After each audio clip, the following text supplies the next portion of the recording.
আসসালামু আলাইকুম everyone, welcome to my channel. আজকে আমি আপনাদের সঙ্গে শেয়ার করব সবজি দিয়ে ঝাল পুলি পিঠা। পুলি পিঠা তো অনেকভাবেই খেয়েছেন, এই ঝাল পুলি পিঠাটা একবার বানিয়ে দেখবেন। এটা খেতে যেমন অসাধারণ লাগে, দেখতেও কিন্তু খুবই সুন্দর লাগে। ঝটপট মেহমানদারির আপ্যায়নে এই পিঠাটা তৈরি করতে পারবেন। খুবই সহজভাবে দেখানোর চেষ্টা করেছি। আশা করছি আমার আজকের রেসিপিটি আপনাদের কাছে খুবই ভালো লাগবে আর সহজে লাগবে। চলুন তাহলে কথা না বাড়িয়ে চলে যাচ্ছি পুরো রেসিপিতে। এই রেসিপিটি তৈরি করার জন্য একটা প্যানে নিয়ে নিয়েছি 1 টেবিল চামচ তেল। এখানে খুব বেশি তেলের কোনো প্রয়োজন নেই।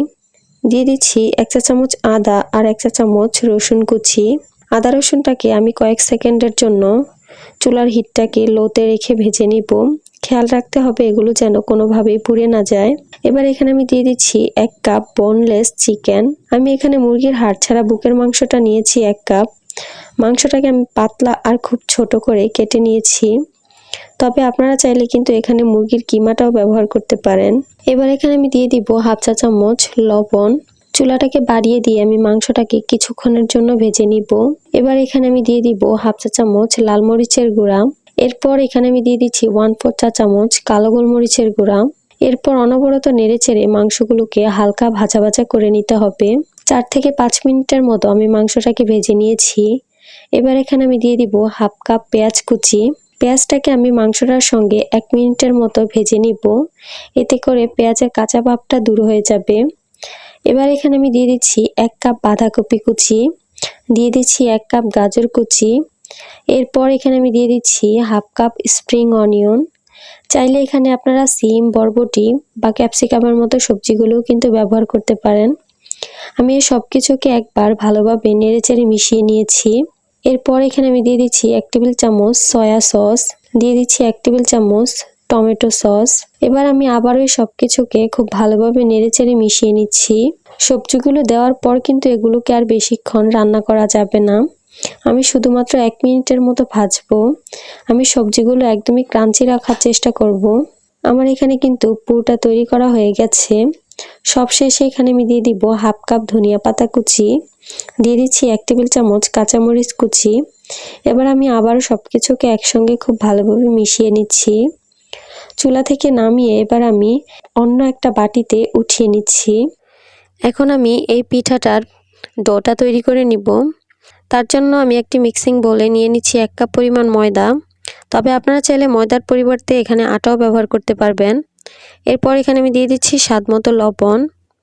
এরপর দিয়ে দিচ্ছি 1 চা চামচ কালো জিরা, দিয়ে দিচ্ছি 2 টেবিল চামচ সয়াবিন তেল।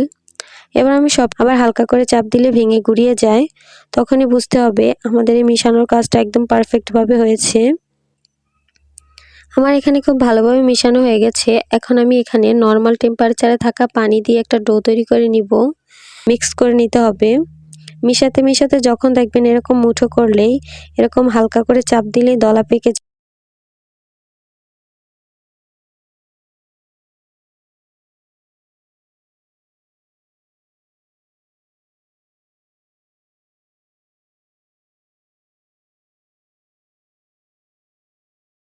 পানিটাকে আমি একসঙ্গে দিব না, পানিটা আমি অল্প অল্প করে দিব আর মিশাতে থাকবো। পানিটা যদি একসঙ্গে দিয়ে ফেলি তাহলে কিন্তু ডোটা অনেক বেশি নরম হয়ে যেতে পারে। এই ডোটা ঠিক সেরকম হবে আমরা নর্মালি রুটি পরোটা তৈরি করার সময় যেরকম তৈরি করি ঠিক সেরকমই হবে। দেখতেই পাচ্ছেন আমার এখানে খুব সুন্দর সফট একটা ডো তৈরি করা হয়ে গেছে। এখন আমি এই ডোটাকে 2 ভাগে ভাগ করে নিচ্ছি। একটা ভাগ একটা বোর্ডের উপর রেখে আমি একটা রুটি বেলে নিচ্ছি। আমি এখানে অল্প কিছু ময়দা ছিটিয়ে একটা পাতলা রুটি বেলে নিয়েছি। দেখতেই পাচ্ছেন আমার এখানে রুটিটা ঠিক কীরকম পাতলা হয়েছে। আমি এখানে একটা কুকি কাটা নিয়েছি। কুকি কাটারটা দিয়ে আমি এই রুটিটাকে ছোট ছোট করে রুটি কেটে নিব। রুটিগুলো কেটে নেওয়া হয়ে গেলে এবার আমি যে বাড়তি অংশগুলো সেটাকে সরিয়ে নিয়েছি, আর এগুলোকে আমি আবারও রুটি বেলে এরকমভাবে পিঠা কেটে নিব। এবার আমি রুটিগুলো থেকে একটা রুটি নিয়ে এর মাঝখানে কিছুটা পুর দিয়ে দিব। আমি এখানে 1 চামচের মতো পুর দিয়েছি। তার মুখগুলো খুব ভালোভাবে বন্ধ করে দিচ্ছি। মুখটা বন্ধ করার কাজটা কিন্তু খুব ভালোভাবে করে নিতে হবে, তা না হলে কিন্তু ভাজার সময় খুলে যেতে পারে। দেখতে পাচ্ছেন আমার এখানে একটা পিঠা তৈরি করা হয়ে গেছে। এভাবে করে আমি সবগুলো পিঠা তৈরি করে নিব।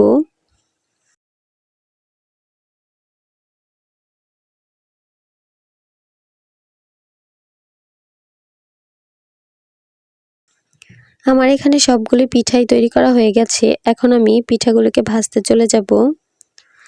পিঠাগুলি ভাজার জন্য আমি চুলায় একটি প্যান বসিয়ে তাতে পর্যাপ্ত পরিমাণে তেল গরম হতে দিয়েছি। তেলটা যখন কিছুটা গরম হয়ে আসবে তখন আমি এখানে পিঠাগুলি দিয়ে দিব। পিঠাগুলি কিন্তু অতিরিক্ত গরম তেলে ভাজা যাবে না, তাহলে কিন্তু উপর থেকে অনেক দ্রুতই কালার চলে আসবে আর ভেতর থেকে কাঁচা রয়ে যাবে। এগুলি ভাজতে খুব বেশি একটা সময় লাগবে না। এগুলি ভাজতে আমার মোটামুটি 5 থেকে 6 মিনিটের মতো সময় লেগেছে। তবে আপনাদের ক্ষেত্রে আরও কম বা বেশি সময় লাগতে পারে। একটা পাশ হয়ে গেলে অপর পাশ উল্টে দিতে হবে, আর এভাবে উল্টে পাল্টে আমি গোল্ডেন ব্রাউন কালার করে পিঠাগুলিকে ভেজে নিব।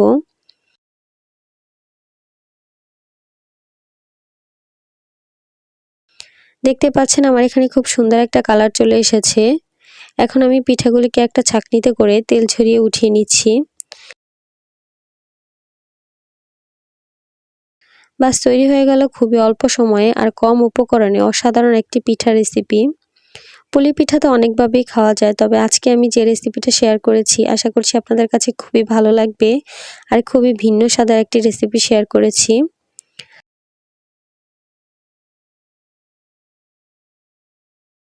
আজকে আমি আপনাদের সঙ্গে শেয়ার করব কোনো রকমের সমুচার শীট ছাড়াই রমজান স্পেশাল 2 মিনিটের সমুচা। কোনো রকমের সমুচার বা স্প্রিং রোলের শীট ছাড়াই কিন্তু আজকে আমি তৈরি করব স্প্রিং রোল। তৈরি করে আপনারা 1 মাস সংরক্ষণ করে রেখে খেতে পারবেন। আমি একদম সহজভাবে স্প্রিং রোলগুলো তৈরি করার চেষ্টা করেছি। আশা করছি আপনাদের কাছে অনেক ভালো লাগবে আর সহজও লাগবে। চলুন তাহলে কথা না বাড়িয়ে চলে যাচ্ছি পুরো রেসিপিতে। আমি প্রথমে স্প্রিং রোলের পুরটা তৈরি করে নিব। একটা প্যানে নিয়ে নিয়েছি 1 টেবিল চামচ তেল। এখানে খুব বেশি তেলের কোনো প্রয়োজন নেই। দিয়ে দিচ্ছি 1 চা চামচ আদা আর 1 চা চামচ রসুন কুচি। আদা রসুনটাকে আমি কয়েক সেকেন্ডের জন্য চুলার হিটটাকে লোতে রেখে ভেজে নিব। খেয়াল রাখতে হবে এগুলো যেন কোনোভাবেই পুড়ে না যায়। এবার এখানে আমি দিয়ে দিচ্ছি 1 কাপ বোনলেস চিকেন। আমি এখানে মুরগির হাড় ছাড়া বুকের মাংসটা নিয়েছি 1 কাপ। মাংসটাকে আমি পাতলা আর খুব ছোট করে কেটে নিয়েছি। তবে আপনারা চাইলে কিন্তু এখানে মুরগির কিমাটাও ব্যবহার করতে পারেন। এবার এখানে আমি দিয়ে দিব 1/2 চা চামচ লবণ। চুলাটাকে বাড়িয়ে দিয়ে আমি মাংসটাকে কিছুক্ষণের জন্য ভেজে নিব। এবার এখানে আমি দিয়ে দিব 1/2 চা চামচ লাল মরিচের গুঁড়া। এরপর এখানে আমি দিয়ে দিচ্ছি 1/4 চা চামচ কালো গোলমরিচের গুঁড়া। এরপর অনবরত নেড়েচেড়ে মাংসগুলোকে হালকা ভাজা ভাজা করে নিতে হবে। 4 থেকে 5 মিনিটের মতো আমি মাংসটাকে ভেজে নিয়েছি। এবার এখানে আমি দিয়ে দিব 1/2 কাপ পেঁয়াজ কুচি। পেঁয়াজটাকে আমি মাংসটার সঙ্গে 1 মিনিটের মতো ভেজে নিব। এতে করে পেঁয়াজের কাঁচা ভাবটা দূর হয়ে যাবে। এবার এখানে আমি দিয়ে দিচ্ছি 1 কাপ বাঁধাকপি কুচি, দিয়ে দিচ্ছি 1 কাপ গাজর কুচি। এরপর এখানে আমি দিয়ে দিচ্ছি 1/2 কাপ স্প্রিং অনিয়ন। চাইলে এখানে আপনারা সিম, বরবটি বা ক্যাপসিকামের মতো সবজিগুলোও কিন্তু ব্যবহার করতে পারেন। আমি এই সব কিছুকে একবার ভালোভাবে নেড়েচেড়ে মিশিয়ে নিয়েছি। এরপর এখানে আমি দিয়ে দিচ্ছি 1 টেবিল চামচ সয়া সস, দিয়ে দিচ্ছি 1 টেবিল চামচ টমেটো সস। এবার আমি আবারও সব কিছুকে খুব ভালোভাবে নেড়েচেড়ে মিশিয়ে নিচ্ছি। সবজিগুলো দেওয়ার পর কিন্তু এগুলোকে আর বেশিক্ষণ রান্না করা যাবে না। আমি শুধুমাত্র 1 মিনিটের মতো ভাজবো।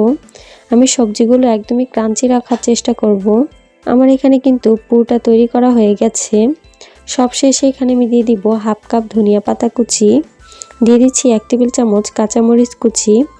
এবার আমি আবারও সব কিছুকে একসঙ্গে খুব ভালোভাবে মিশিয়ে নিচ্ছি। চুলা থেকে নামিয়ে এবার আমি অন্য একটা বাটিতে উঠিয়ে নিচ্ছি। এবার আমি তৈরি করব স্প্রিং রোলের শীটগুলো। তার জন্য আমি একটি মিক্সিং বোলে নিয়ে নিচ্ছি 1 কাপ ময়দা, সঙ্গে দিয়ে দিচ্ছি 1/2 চা চামচ লবণ, তেল দিয়ে দিচ্ছি 1 টেবিল চামচ। এবার আমি সব কিছুকে একটু ভালোভাবে মিশিয়ে নিচ্ছি। এরপর আমি নর্মাল টেম্পারেচারে পানি দিয়ে একটা ব্যাটার তৈরি করে নিব। স্প্রিং রোলের ব্যাটারটা কিন্তু তৈরি করতে হবে আমাদের একটু পাতলা করে, তাই ব্যাটারটাতে অল্প অল্প করে পানি দিব আর মেশাতে থাকবো। এতে করে ব্যাটারের মধ্যে কোনো রকমের লাম্পস তৈরি হবে না। আর যদি ব্যাটারের মধ্যে কোনো রকমের লাম্পস তৈরি হয়েই যায় তাহলে কিন্তু এই ব্যাটারটাকে ছাঁকনিতে করে ছেঁকে নিতে হবে। শীটগুলো তৈরি করার জন্য আমার এখানে কিন্তু ব্যাটারটা তৈরি করা হয়ে গেছে। আমি আপনাদের বোঝার সুবিধার্থে দেখিয়ে দিচ্ছি ব্যাটারটা ঠিক আমি কনসিস্টেন্সিটা কীরকম রেখেছি। চুলায় একটি প্যান বসিয়ে দিয়েছি আর চুলার হিটটাকে একদম লোতে রাখবো। এরপর আমি এখান থেকে কিছুটা ব্যাটার প্যানের মধ্যে দিয়ে দিব। তবে ব্যাটারটাকে দেওয়ার আগে একটা টিস্যু পেপারে সামান্য তেল নিয়ে প্যানটাকে মুছে নিতে হবে। ব্যাটারের উপরের কালারটা যখন চেঞ্জ হয়ে আসবে তখন আমি উল্টে দিব। অন্য সাইডটাকে আমি কয়েক সেকেন্ডের জন্য ভেজে নিব। দেখতেই পাচ্ছেন আমার এখানে খুব সুন্দর একটা পাতলা শীট তৈরি করা হয়ে গেছে। শীটটা কিন্তু একদমই পাতলা আর একদমই সফট হয়েছে। এভাবে করে আমি সবগুলো শীট তৈরি করে নিয়েছি। শীটগুলোকে একদম দুমড়ে মুছে নিলেও কিন্তু আবার ঠিক আগের মতোই হয়ে যাচ্ছে। পেস্ট তৈরি করে নিতে হবে স্প্রিং রোলগুলো তৈরি করার জন্য। তার জন্য আমি একটি বাটিতে নিয়ে নিচ্ছি 2 টেবিল চামচ ময়দা, সঙ্গে দিয়ে দিব 1/4 কাপ পানি। এবার আমি এগুলোকে একটা চামচ দিয়ে খুব ভালোভাবে মিশিয়ে নিচ্ছি। আর এই পেস্টটা কিন্তু একদমই আঠালোভাবে তৈরি করে নিতে হবে। এবার আমি রোলটা তৈরি করে নিব। এখানে আমি একটা রুটির মধ্যে নিয়ে নিচ্ছি কিছুটা পুর। এখন আমি রোলগুলোকে ভাঁজ করব। প্রথমে আমি পুরটাকে ঢেকে দিয়েছি, এরপর সামান্য পেস্ট লাগিয়ে 2 পাশ থেকে বন্ধ করে নিচ্ছি। এরপর আমি আরেকবার ভাঁজ দিয়ে নিব, শেষে সামান্য পেস্ট লাগিয়ে নিচ্ছি। আপনারা একটু দেখে বুঝে নিতে হবে কাজটা ঠিক কীভাবে করেছি। ঠিক এই অবস্থাতেই স্প্রিং রোলগুলো আপনারা ফ্রোজেন করে রাখতে পারবেন কোনো জিপলক ব্যাগে বা এয়ারটাইট বক্সে রেখে 1 মাসের জন্য। ভাজার ঠিক 10 মিনিট আগে ফ্রিজ থেকে বের করে ভেজে নিলেই কিন্তু তৈরি হয়ে যাবে চিকেন স্প্রিং রোল। আমি আর আজকে এগুলোকে ফ্রোজেন করব না, আমি সরাসরি এগুলোকে ভাজতে চলে যাব।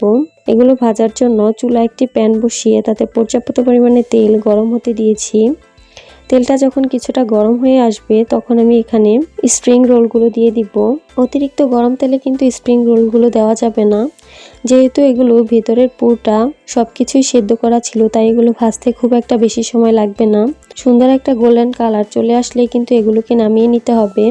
একবার বানিয়ে সংরক্ষণ করে রাখলে সারা রমজান মাস জুড়ে ইফতারিতে খেতে পারবেন চাইনিজ স্প্রিং রোল।